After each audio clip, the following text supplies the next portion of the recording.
We've travelled back to the heady days of steam, and we're at Barrow Hill Roundhouse tonight for a photo shoot. And a roundhouse, basically, in this context, is a turntable, and around the outside of it are a number of railway lines, each with a different locomotive on, where they'd be stored, a little bit of maintenance, ready to go out on their turn of duty, wherever it might be.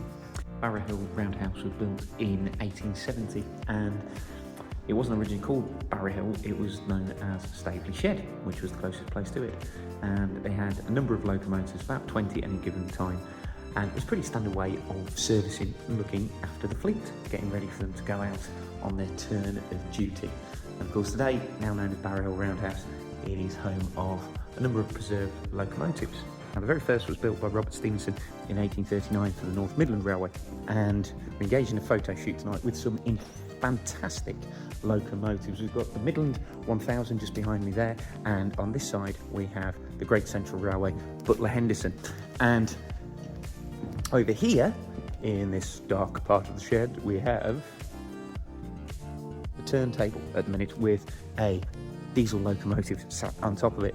This is one of the preserved sheds, and there's lots of different locomotives and things all over the place, and of course as well there's locomotives here undergoing restoration. We just nip over here, there's a collection of bits and pieces. We've got some wagons that have been lovingly restored, and just behind me there we've got some locomotives undergoing restoration. So this shoot tonight is for Timeline Events, and what we're trying to do is we're trying to recreate the atmosphere of what it would be like at one of these places back when it was operational.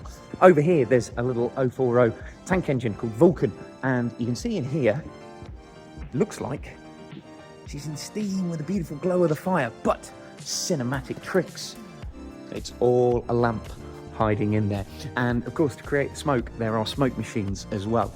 So this shortly will be back to how it would have looked on photographs, of course, when the shed was operational.